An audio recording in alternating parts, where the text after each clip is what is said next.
श्री शिवाय नमस्तुभ्यम। श्री आरती शिव महापुराण की कथा जो कि रेवाड़ी हरियाणा में चल रही है। आज तृतीय दिवस की कथा समाप्त हो चुकी है। अगर आप किसी कारणवश कथा नहीं सुन पाए हो तो इस छोटे से वीडियो में कथा की महत्वपूर्ण जानकारी, उपयोगी पत्र आपको जानने को मिल जाएंगे। आज की कथा बहुत ही रोचक जानकारी से भरपूर है। तो चलिए चलते हैं कथा की तरफ। आज की कथा कुछ इस प्रकार से शुरू हुई कि गुरुजी ने कहा कि लोग कहते हैं कि भगवान परेशानी में साथ छोड़ देते हैं, लेकिन ऐसा नहीं है। महादेव माता के गर्भ से लेके और अंतिम समय तक हमारा साथ देते हुए कभी भी हमारा साथ नहीं छोड़ते। फिर गुरुजी ने कहा कि कौन कहता है कि तुमको नरक जाना पड़ेगा या स्वर्ग? किसी ने आके बोला है कि हम नरक गए थे या स्वर्ग, या वहाँ पर कैसा होता है, नरक में ये होता है या स्वर्ग में वो होता है? गुरुजी ने कहा कोई भी नहीं ये बात जानता है, लेकिन आप अगर महादेव पर एक लोटा जल चढ़ाते हैं तो वो सिर्फ कैलाश पर रहते हैं और हमको भी कैलाश पर ही निवास मिलता है और महादेव की गोद में, महादेव की चरणों में खेलते हैं।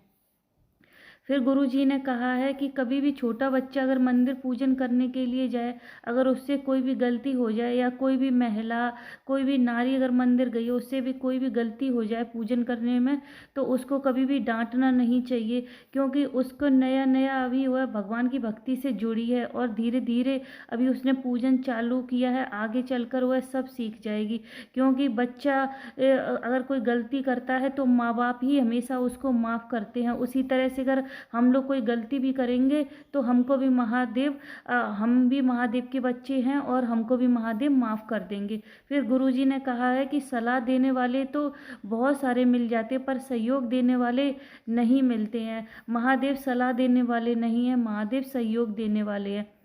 फिर गुरुजी ने कहा है कि हमको हमेशा अच्छे लोगों का ही संग करना चाहिए, क्योंकि अगर हम गलत व्यक्ति का संग करते हैं, उनके साथ रहते हैं, तो जब भी कोई भी मुसीबत आती है, दुख परेशानी आती है, तो वह हमको अकेला छोड़कर भाग जाते हैं। इस तरह से हमको कभी भी गलत संगति में नहीं फंसना चाहिए, हमेशा अच्छे व्यक्ति के ही साथ चलना चाहिए और उन्हीं के ही संग रहना चाहिए।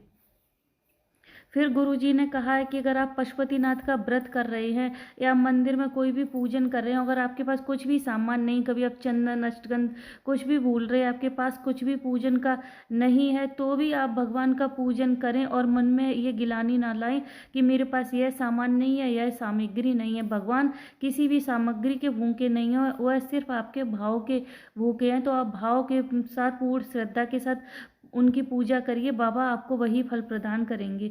तभी अवंता यादव जी पत्र लेकर आए। उन्होंने कहा मैं 2 साल से गुरुजी आपकी कथा सुन रहा हूँ और फिर मेरे बेटे का सिलेक्शन नहीं हो रहा था, वह हार मान गया था, बहुत थक गया था। फिर हमने बोला कि मंदिर जाकर कल बाबा से बोलना कि कम से कम हमारी लाज ना रखो तो कम से कम सीहोर वाले की तो लाज रख लो, सीहोर वाले की तो बात सुन लो। बाबा की कृपा ऐसी हुई कि मेरे बेटे की नौकरी का सिलेक्शन हो गया। आज हम बाबा का धन्यवाद करने के लिए कथा पंडाल में आए हैं।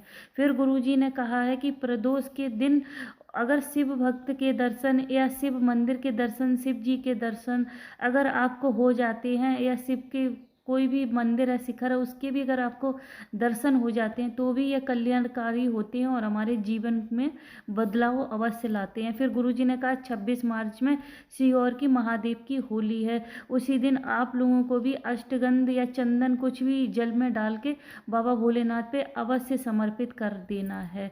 और आज गुरुजी ने एक बहुत अच्छा उपाय भी बताया, वह भी हम आपके साथ शेयर कर रहे हैं।